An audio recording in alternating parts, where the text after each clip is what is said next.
So thank you for the invitation to talk about my work and about the book Hatchery Signals that we made as one of the books in the series of the poultry signals for Roodbond, which is a publisher agency here in the Netherlands. A little bit about myself. I'm 50 years old already, and I'm married with Aletta, and we hatched 3 boys. The oldest is already 21. He's living in Switzerland. The other 2 are still in the Netherlands, fortunately. We have a little dog. A bit about myself.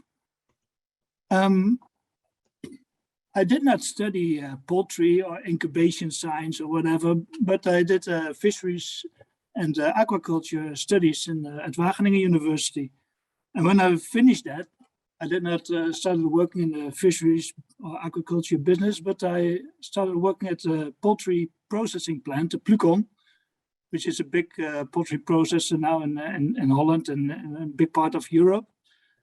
But I started working there at the laboratory for Salmonella and Campylobacter control. So that's my first encounter with hatcheries, because hatcheries play a very important role in the logistics of eggs and chicks in the whole poultry chain. After some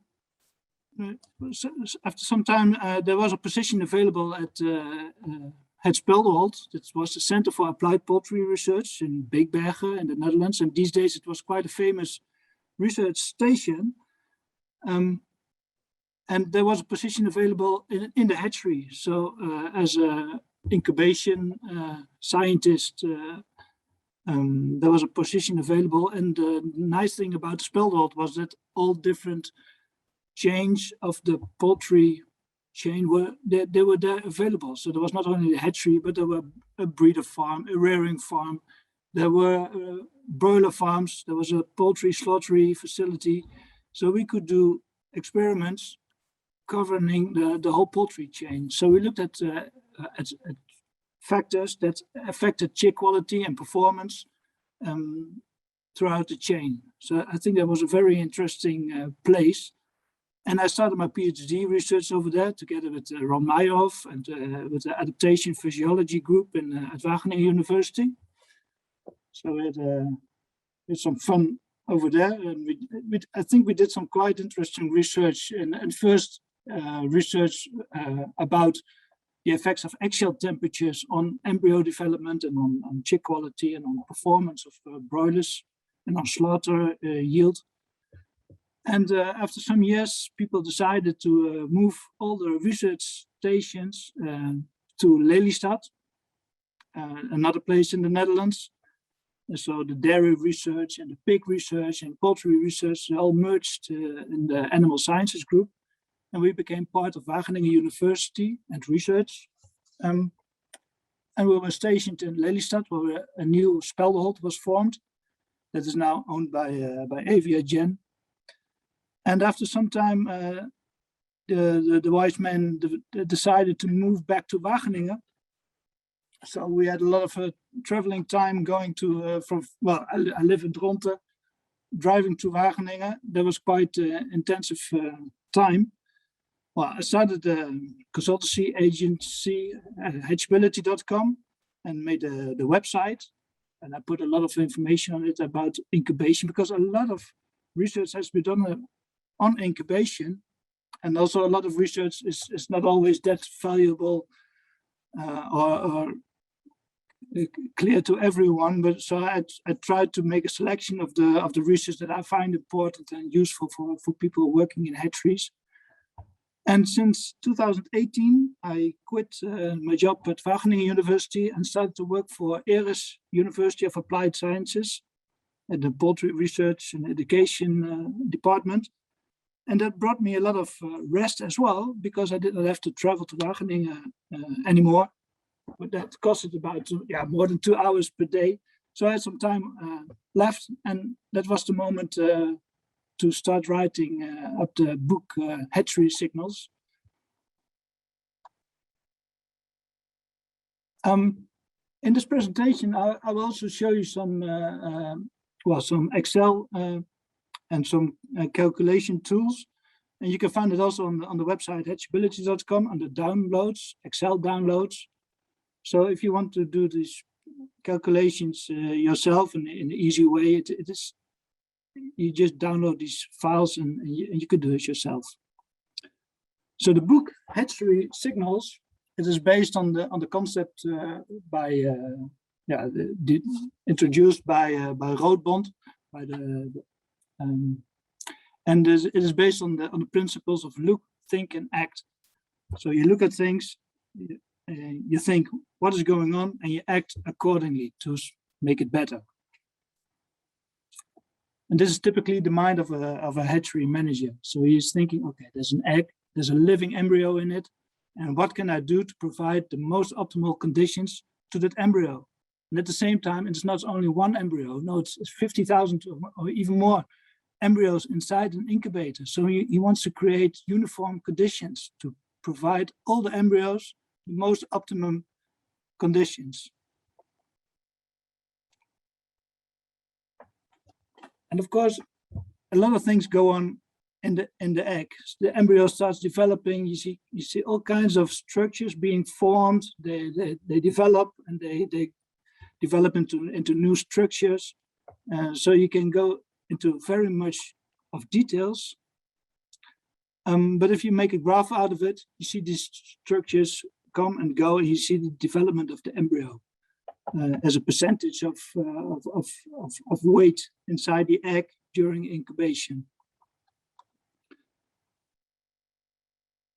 And very basically, if you turn an egg into a chicken, this is what you can see what is happening in terms of proportional amounts of energy inside the egg, where most energy is located in the yolk, less in the albumen, and gradually during incubation, the embryo is starting to develop. So more energy is found within the embryo. Part of the energy is burned, it is lost as heat.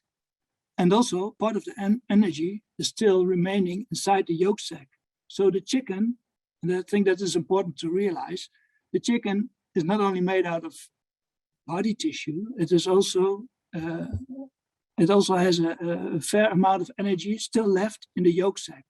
So that yolk sac that is withdrawn into the body cavity at the end of incubation, and the amount of energy that is still inside the yolk is also a measure for the quality of the chicken, because I think during incubation, most of the energy and the nutrients should be utilized by the embryo to grow and to develop, and it should not be stay behind inside the yolk sac at hatching.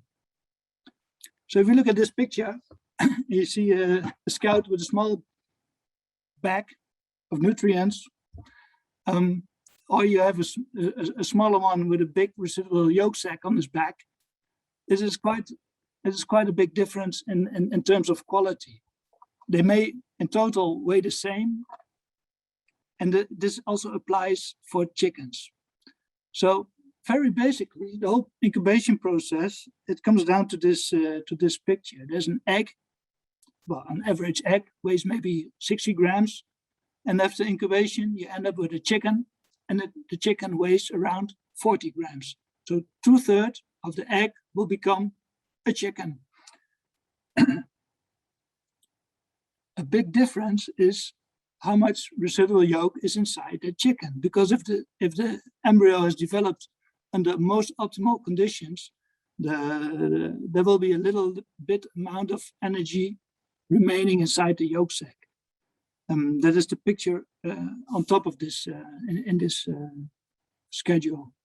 So 38 grams of body and 2 grams of residual yolk, that's a big difference compared to 32 grams of body and 8 grams of residual yolk. Both things can happen, and both chickens weigh the same. So this already says that the weight of a chicken is not a good parameter for the quality of a chicken. So in fact, what you want is to have as much of the energy and the nutrients inside the yolk being used during development to form the body tissue of a chicken. So if you can choose the chicken on top. The chicken below is pale because most of the nutrients and the pigments are still inside the yolk sac and not in the feathers. So the chicken is pale. Also, the chicken is smaller. It has more residual yolk.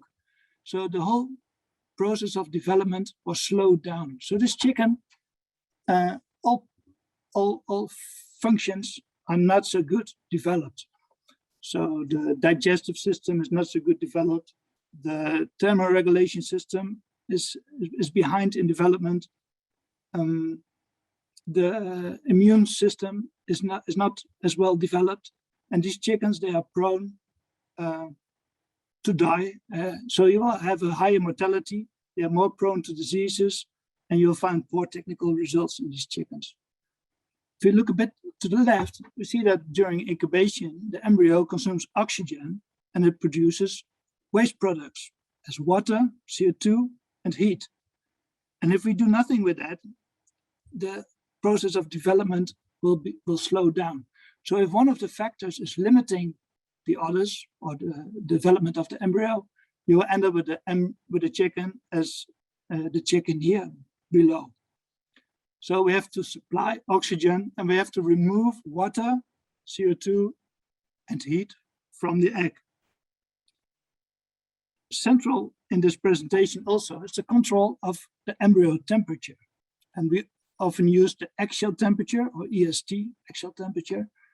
And we want to have that close to 37.8 degrees Celsius or 100.0 Fahrenheit, which is until now, I did quite a bit of experiments, that is the most optimal temperature for development.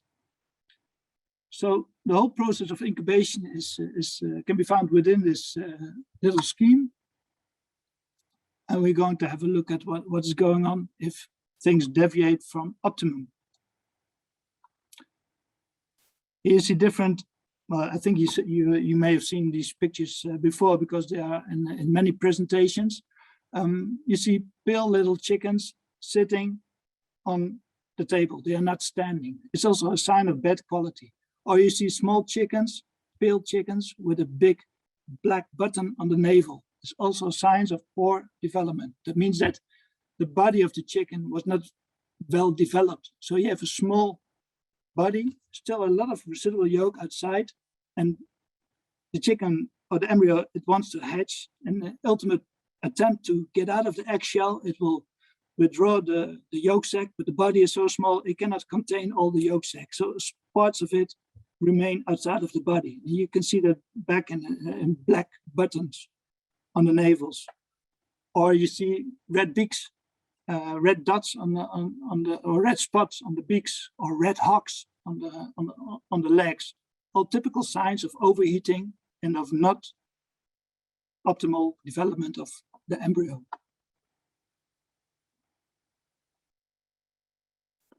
Naval scores can help a lot to determine if the process of incubation was optimal or not. And most of the times, the black navels, they have to do with bad incubation conditions, especially too high axial temperatures in the second phase of incubation. String navels is also a typical sign of something that of suboptimal incubation conditions, especially when the temperature in the hatches are at certain points, certain places are too low. So that's more the cold effects of cold temperatures compared to black buttons. They're more the result of too high temperatures.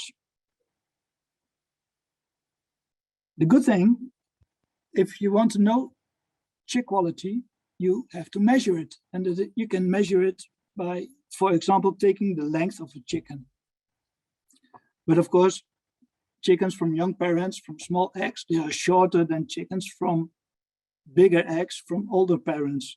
But if you would make a graph out of it, it should be a straight line. And as soon as the chick length starts to decrease with the age of the parent stock or with egg size, that's typical a sign that incubation conditions for these bigger eggs are not optimal. So you can take the length of a chicken, but the residual yolk is also a good indicator of the quality of a chicken, because if there's a lot of residual yolk inside, as we have seen already, that is not a good sign for the quality of the chickens. And often, if you're in a hatchery and you take only 10 or maybe 15 chickens, and you take the weight of the chicken, the length of a chicken, and finally the residual yolk and the yolk-free body weight, you can make graphs like this. And these relationships are quite obvious. The longer the chick is, the more development took place, the less residual yolk, and the higher the yolk-free body weight, because that is what we want in the chicken, a high yolk-free body weight.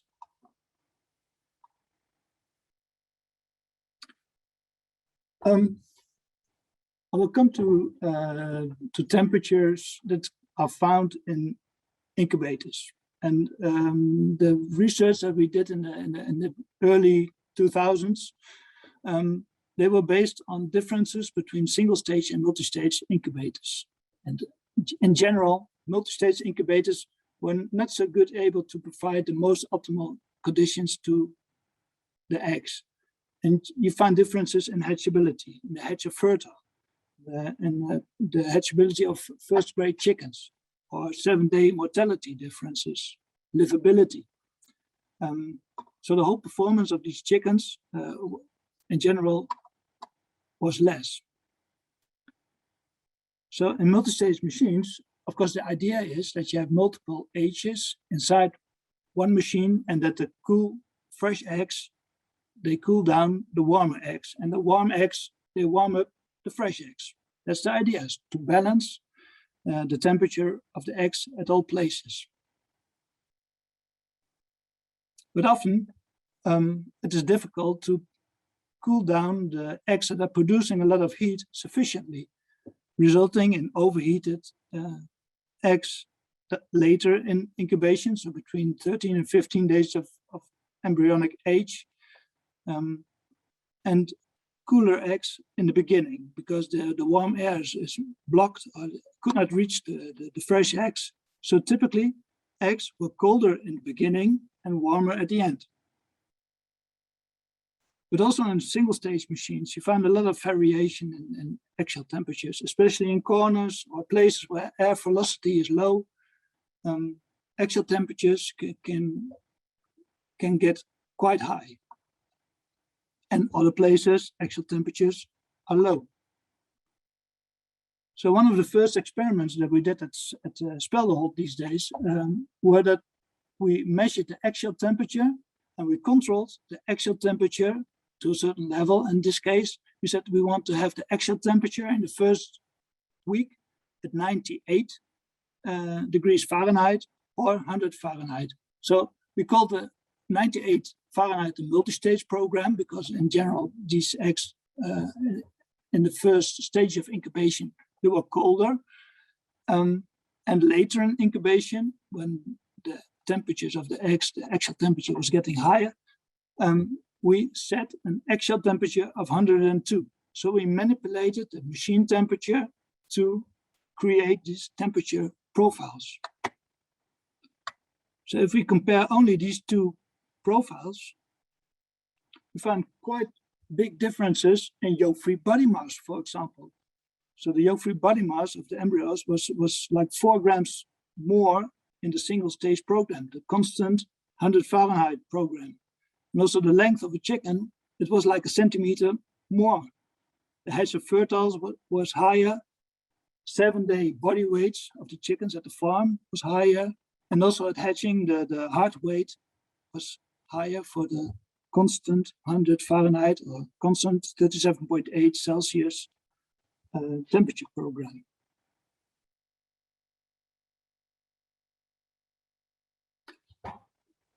And I've seen some other presentations in this webinar series as well. And if you increase the temperature of the eggs, you see that heat production goes up as well. So if we remember the picture of the yolk utilization, it seems like if you have more heat production, that you also get more yolk-free body weight. But that is not the case always, because if you would increase oxygen concentration, for example, and you have overheated eggs, so high temperature eggs with extra oxygen, it is not necessarily so that you get a higher yolk-free body mass. You get indeed a higher heat production of these eggs, but that does not translate into a higher yolk-free body mass. So there seems to be an optimum of optimal temperature for the axial temperature of 37.8, and you can improve heat production more by having a higher oxygen concentration. So that helps the embryo. It allows the embryo to develop more, but it cannot compensate for increased axial temperature. So too high incubation temperatures. In the second phase of incubation, you find many chicks with poor naval qualities, lower yolk-free body weights, bigger residual yolks, splayed legs, and these chickens have lower glycogen reserves, poorer bone formation. So a lot of, suboptimal qualities can be found related to increased incubation temperatures in the second phase of incubation. I want to go with you through some principles of artificial incubation to see where these typical problems come from. First thing is that it is important to realize that chick quality is the result, and good hatchability and good hatchery performance is a result of many things, of course, but it starts with good egg quality. Hatching egg quality is of ultimate importance for good results in terms of chick quality, for example. If you start already with poor egg quality or axial quality, you cannot expect to hatch good, healthy chickens. So this axial quality, then there's people working with the materials, with the eggs, with the machines. They have, of course, a big influence on the final results. And finally, there's technology. So the machines and the candling and the transfer equipment and everything in the hatchery, it is also affecting the quality of the chickens and the hatchery performance, of course. And it is the combination of these factors that determine the final results.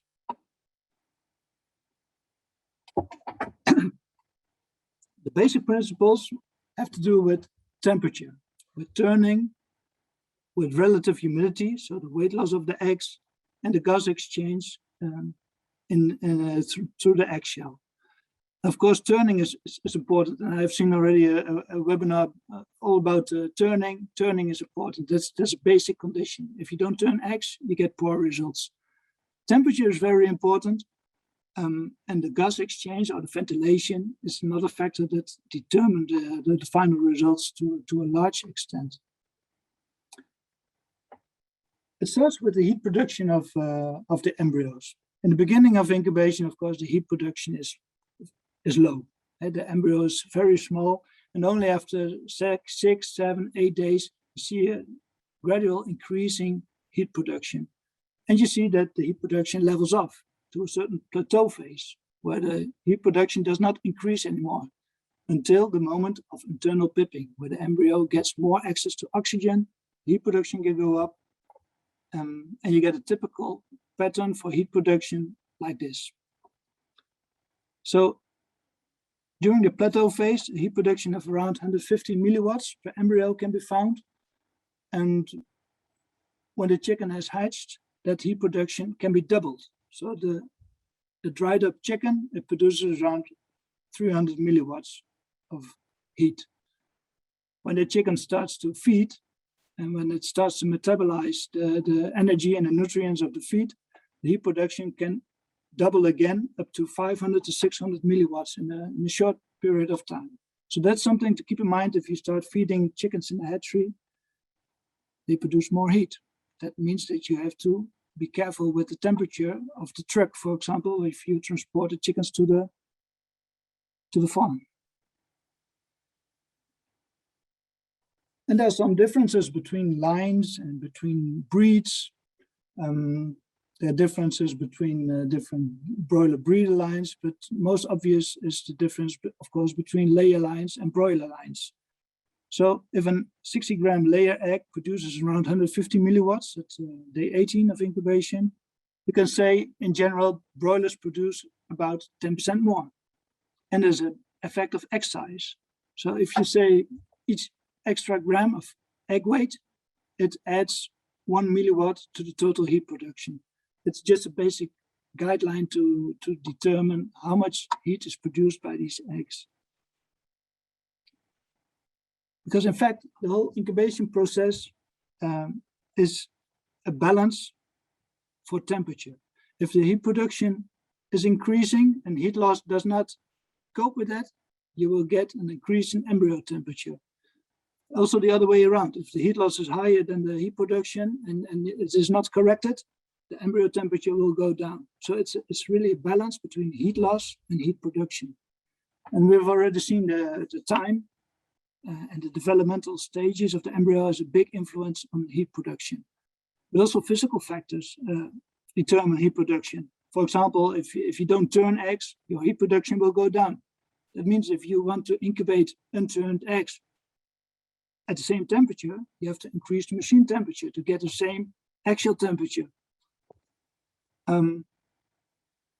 Biological factors play a big role. Bigger eggs produce more heat. There are differences between breeds. And finally, environmental factors, they also affect heat production. So if more oxygen is available, the heat production will go up. If there's a high CO2 concentration around the eggs, it may slow down development. So these factors also determine how much heat is produced. On the other side, eggs lose heat through evaporation. So an egg loses weight during incubation until, for example, until day 18, they lose between 10 to 12% of their weight. That water evaporates from the eggshell and that cools down the egg to some extent. Another form of heat loss is through heat transfer. And there are three factors that influence heat transfer. And first of all, that is temperature difference. So that is the difference between the machine temperature and the actual temperature. And the bigger the difference, the more heat is lost from the egg. Heat capacity is influenced by relative humidity mainly, but that's not a big factor as the air velocity, because air velocity has a big influence on the heat loss of eggs. So the higher the air velocity, the more heat is lost by the eggs. But at the same time, you want to have a uniform air velocity at all places inside the incubator. Because if you don't have a uniform air velocity across all the eggs, you can expect to have a higher variation than actual temperature. So in this balance, you want to get this straight to an actual temperature of around 37.8. And heat loss and heat production are in balance at all moments during incubation.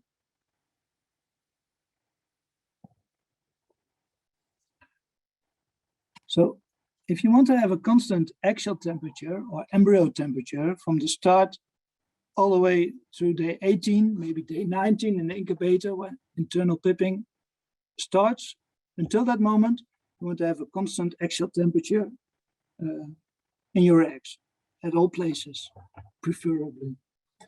That means that you want to start with a slightly higher machine temperature to compensate for the heat loss by evaporation, because eggs, they lose weight on a constant basis. If the conditions remain the same, eggs, they lose weight that cools down the eggs a little bit. So you start off with a slightly higher machine temperature.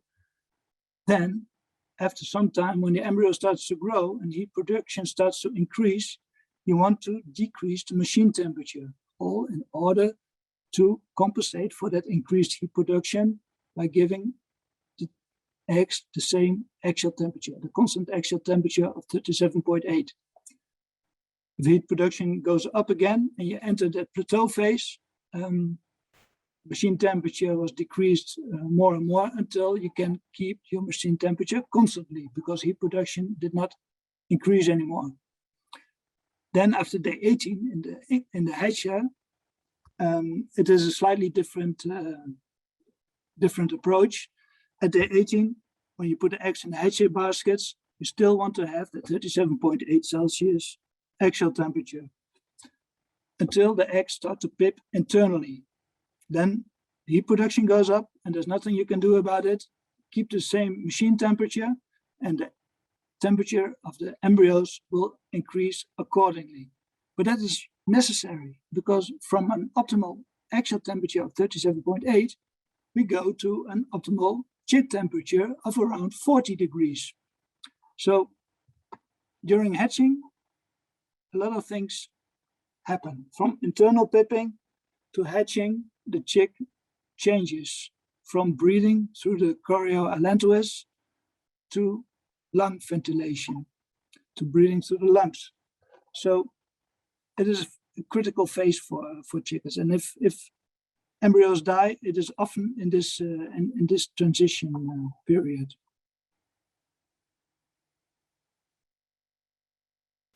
Also, the temperature of these embryos, they change. The optimal temperature changes. So before internal pipping, it was 37.8, but in the hatching baskets, you see that the optimal temperature of the chickens, it increases towards 40 degrees. At the same time, when chickens hatch, they lose a certain amount of water, like 2, 3, or 4 grams of water. That evaporates also, that cools down the chicken. So in a hatching basket, we see all kinds of temperatures. If you use an infrared thermometer, you see cold chickens, warm chickens. And I think it is here important to realize that you don't want to take too much cold air inside the machine, for example, at this stage, because you cool down the chickens to a large extent. That may delay the hatch. You get a dragging hatch. So it takes a long time before all the eggs have hatched in that case. Thermographic pictures are a really nice way of showing temperature differences in machines and in crates and hatches, and also at the farm. So one of the take-home messages for this presentation, and I realize that you've heard the message also before, but it is that axial temperature and chick temperature are really the key for good performance, for good results. And to know the axial temperature and chick temperature, you have to take the efforts to measure them. Axial temperature, you want to keep them as close to 37.8. Chick temperature, you want to have them as close to 40 to 40.5 Celsius for the first few days at least. So you have to check it and adjust the environment to support the temperature. And the use of an infrared air thermometer or a small rectal thermometer that you use for your kids, or you can buy it in any store. They come very handy to assure that the axial temperature or the chick temperatures are optimal.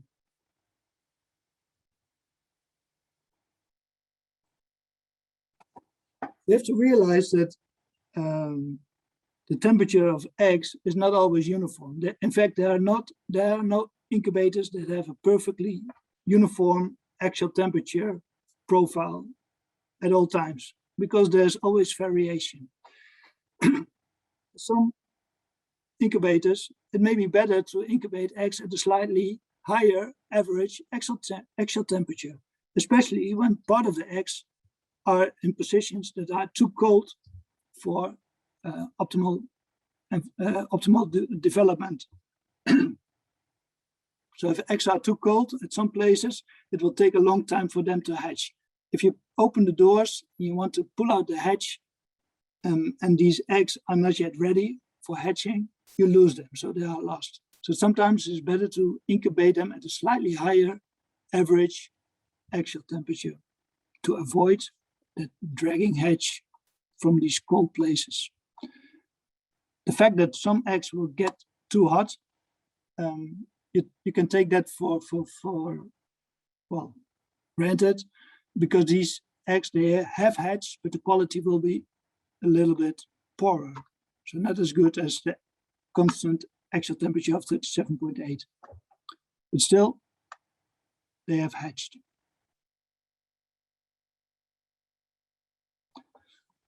And uniformity of axial temperatures, that is important during incubation. Also, if you talk about weight loss of eggs, it is not about the average, it is really about the uniformity of weight loss between eggs. Sometimes people say we want to have an average weight loss of 10% or 12%, and that is all fine, but eggs, they hatch anyway. Anyway, between 5 to 15%, these eggs, they will hatch. So it is about the uniformity of the weight loss that determines the success of hatching. If they lose less than 5%, you'll see chicks or embryos drowning. So lots of chicks with full bellies, large full bellies, and they feel a bit puffy. On the other side, if you lose too much, you get dehydrated chicks. These chicks are small and they have dehydrated legs, they feel hard and dry. It's also not good, but anything in between, they will hatch perfectly. So it is more about the variation than about the averages.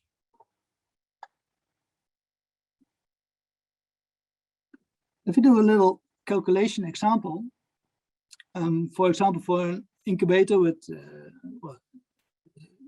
57,600 eggs, a standard single-stage incubator with eggs of 60 grams, losing on average 12% of their weight, we can calculate how much it is per hour. And one of the questions is, does fertility matter?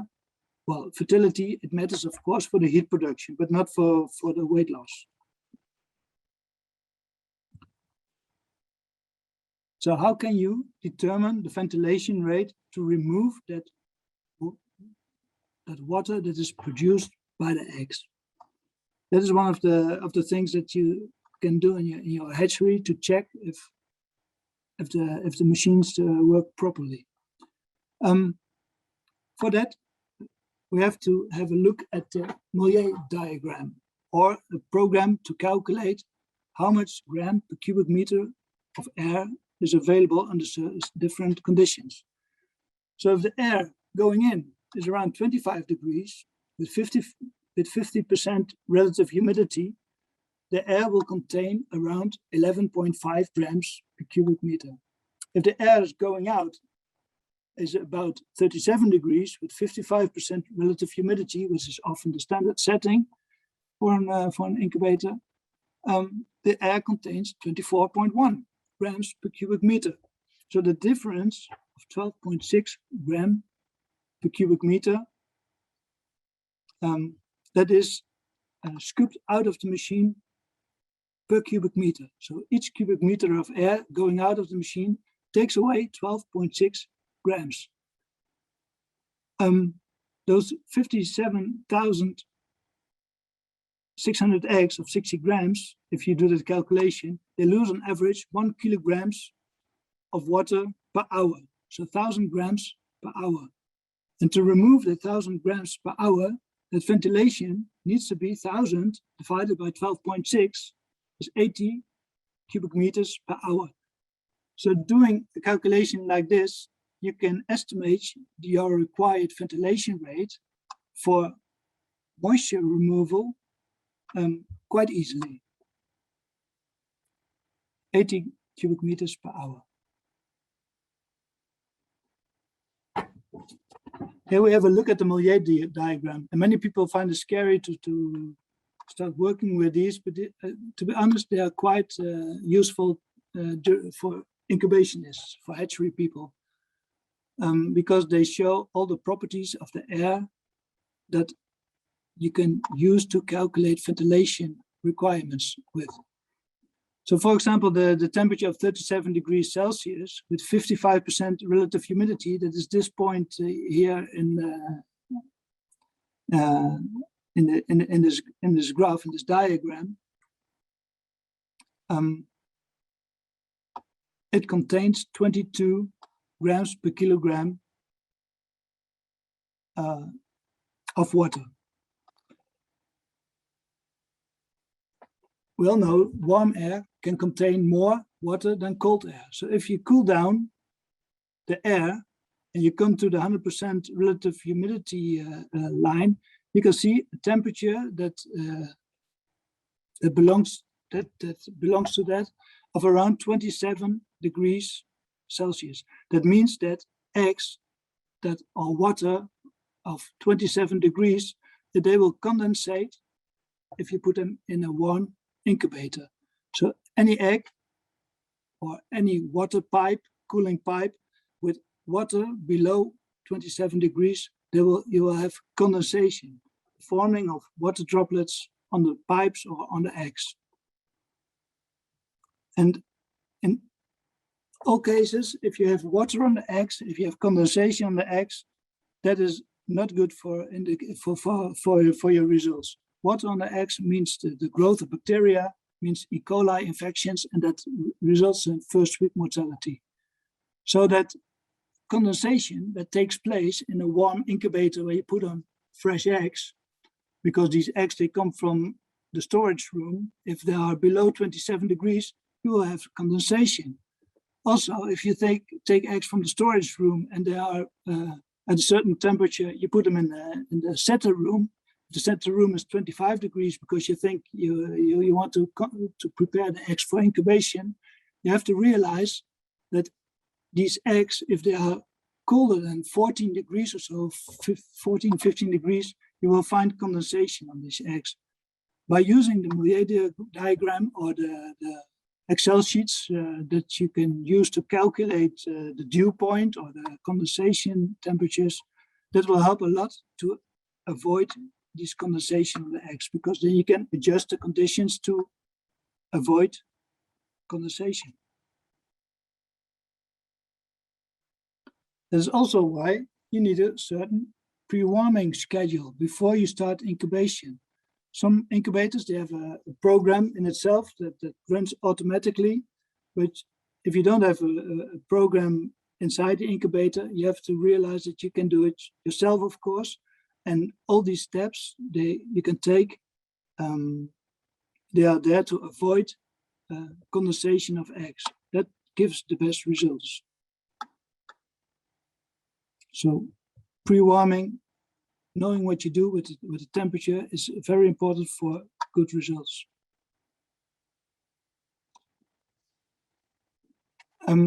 Putting cold eggs in the incubator is asking for condensation and for problems. You don't want that. So to avoid condensation of eggs or cooling pipes or condensation or radiators, you better have more cooling water or more volume at a higher temperature. That is often better than less water at a lower temperature, because then you have condensation. Condensation of cooling pipes in the hatches, that will result in a lot of fluff getting stuck to the water, attached to the pipes, insulating the pipes, so you don't have any cooling effects at all. So again, you see here a picture of a infrared thermal camera that helps also to identify warm spots, cold spots inside incubators.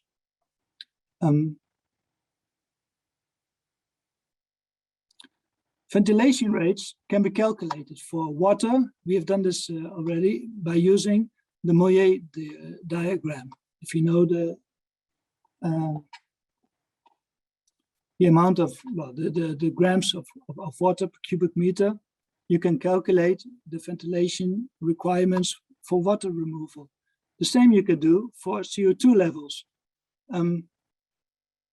If you know the required CO2 levels inside the incubator, you can calculate how much air needs to be ventilated in the machines to maintain a certain level of CO2. For that, you need to realize that, for example, 1000 ppm CO2, that equals to 1 liter of CO2 per cubic meter. So you can make these calculations yourself easily, and we'll go through that in the next slide.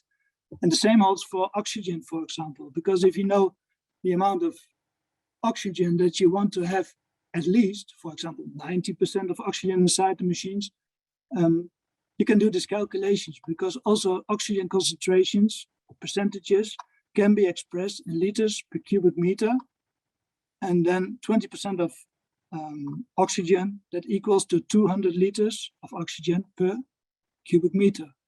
By using these specifications, you can calculate the required amount of ventilation inside an incubator. Again, using these downloads, that can be helpful. And what you need is a little table like this, where the amount of CO2 and the amount of heat per embryo per day is given. So the question is, how much ventilation is required to maintain CO2 levels at, for example, 3,500 ppm at day 18 of incubation? You can make these calculations easily. So in an incubator with 57,600 fertile eggs, all producing heat, you need to know the CO2 production at day 18. One embryo produces 18.5 milliliters per hour. So we can calculate how much CO2 is produced by the total amount of fertile eggs, so the amount of embryos. So in an incubator with 57,600 fertile eggs, the total CO2 production is more than 1,000 liters per hour, 1,066 liters per hour. It's just a matter of using your calculator, and then you come up to the amount of 1,066 liters per hour.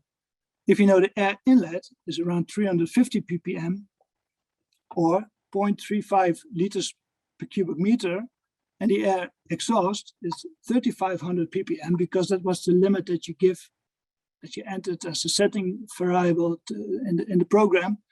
That means 3.5 liters of CO2 per cubic meter. So the ventilation rate can be calculated only from this as 1,066 divided by 3.5 minus 0.35 is 338 cubic meters per hour at day 18. So we can do it for every day, of course, and you get a ventilation program like this. So the first period, the first phase of incubation is ventilation based on the removal of water. And we calculated for that machine, it was around 80 cubic meters per hour. But at a certain point, when the CO2 production or the heat production gets so high that if you want to remove that CO2, you need to increase the ventilation rate of the machine. And you come up to a typical ventilation pattern like this. First, you follow the black line, removal of water, and then after day 10 or so, in this case, you switch to ventilating for CO2 removal. So you can make these calculations for CO2 removal. You can make the calculation for water removal. You can do the same for oxygen. So if you say, I want to have a minimum of 90% of oxygen, you can make that calculation and you come up with this green line. And you already see, if you ventilate for 3,500 ppm of CO2, you also reach a minimum of 90% of oxygen. If you do the calculation for the removal of heat, and you see this dotted black line, you realize that you need a lot of ventilation to accomplish that. So normally machines do not ventilate to remove all the heat, but instead they use a kind of a cooling device inside the incubator to get the cooling organized.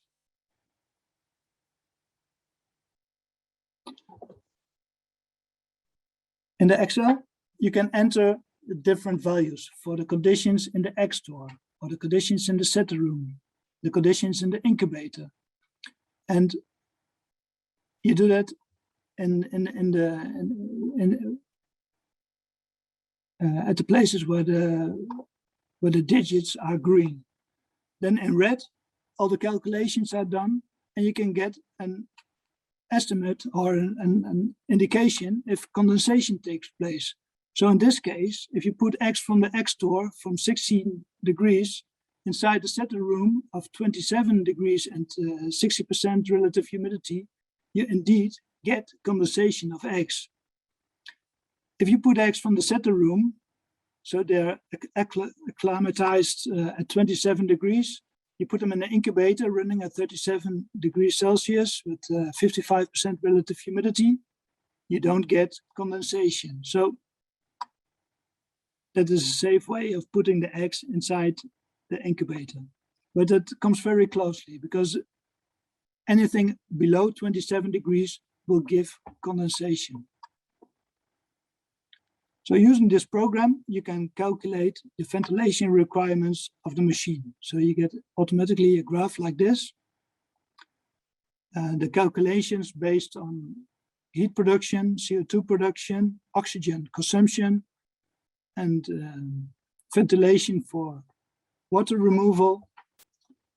And finally, ventilation requirements for CO2 removal, for oxygen supply, for water removal, and also for the heat removal.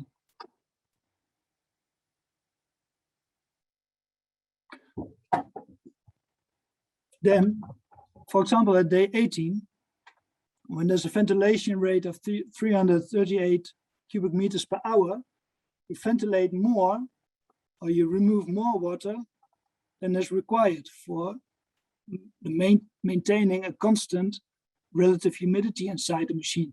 That means that the machine will need to spray or bring in water in the air to compensate for that.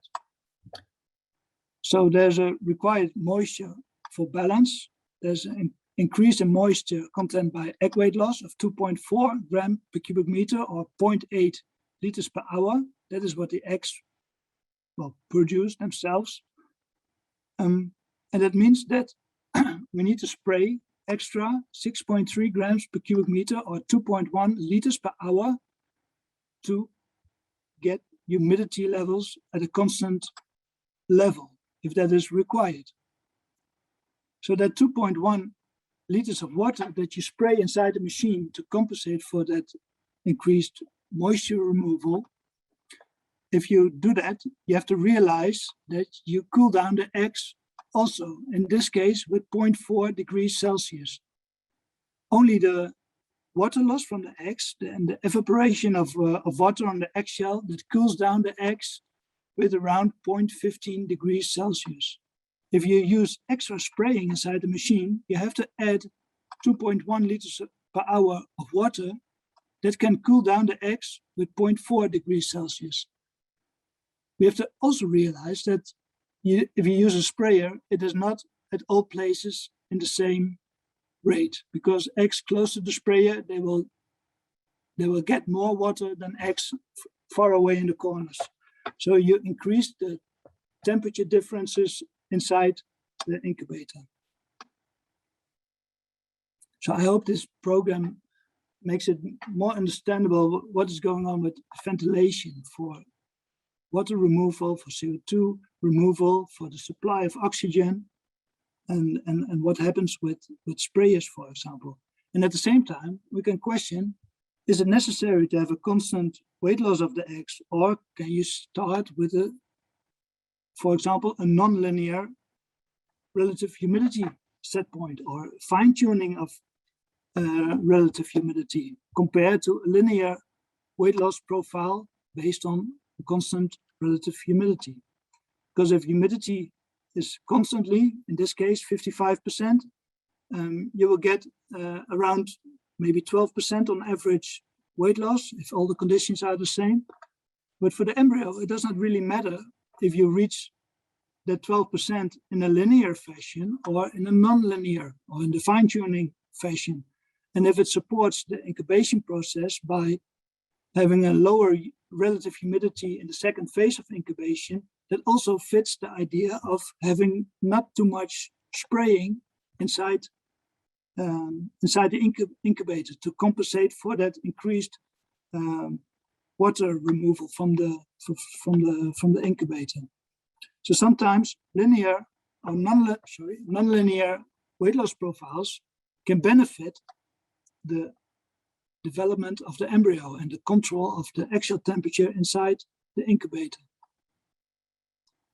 Because the embryo does not really care if that 10 or 12% weight loss is reached in a linear fashion or in a nonlinear fashion, as long as the air chamber has been developed at the moment where the embryo wants to pip internally, because then it pips through the internal through the eggshell to the membranes, gets extra oxygen from the air chamber. And next, it will pip through the eggshell and break open the eggshell to hatch.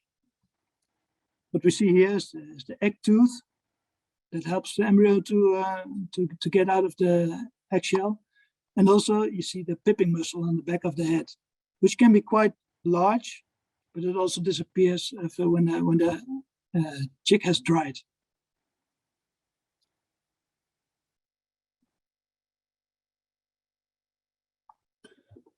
I also tried to make these calculations for heat production for a machine like this, like a tunnel ventilator, where you have eggs on trolleys at different stages of different ages, between 1 and 3 days, 4 and 6 days, etc., to 16 to 18 days. And of course, embryos that are freshly put in the incubator, they don't produce that much heat. But embryos in the final stages of incubation, they produce a lot of heat.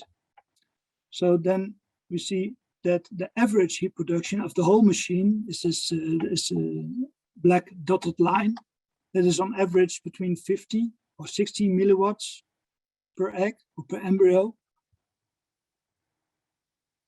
If you do the calculations for CO2 production, you see that if you want to ventilate at 3,500 ppm CO2, you see here the requirements for that ventilation. So anything between 100 and maybe 140 or maybe 150 cubic meters per hour is necessary for ventilating at 3,500 ppm CO2 in a multi-stage machine like this. So it's quite different than the 338 cubic meters per hour for the single stage machine at day 18. So by playing around with the Excel and with these calculations, you can make these calculations yourself and try to understand what is going on inside these machines. Well, these topics and many other topics are discussed in the book Hatchery Signals. And well, the topics that are addressed, they are of course about the incubation process, but also about egg handling, about egg quality, biosecurity in the hatchery, the setting of eggs, what comes to that point of inside the hatchery, setting of eggs, the transfer of eggs, the hatching of eggs. A lot of emphasis is based on chick quality and how you can assess the quality of chickens. And it doesn't stop there in the hatchery, because if you put the chickens on transport to a farm where the conditions are not right, all your efforts in the hatchery can be lost because of you put them on a cold floor, or you overheated the chickens during transport. So all these things, they have adverse effects on the performance of your flocks and on the satisfaction of your customers as well. Well, this book, Hatchery Signals, it is well, maybe I'm one of the main authors, together with Jolanda Holleman and Tom van Schie. But we want to say a special thanks to Marleen Boerjan, and there are many other people that helped us a lot with the writing and the editing and the pictures of the book and the drawings. And many people are very much thanked for that. Many hatcheries that provide us access to make pictures, to make drawings. And Hatchery Signals is one of the books in the whole series of poultry signals. So there are also broiler signals, egg signals. There's an African edition, meat signals. So I think they are very accessible and informative books. And it may help you to also help your hatchery staff to learn the incubation process better, to improve the results of the hatchery. So I would like to thank you for your attention.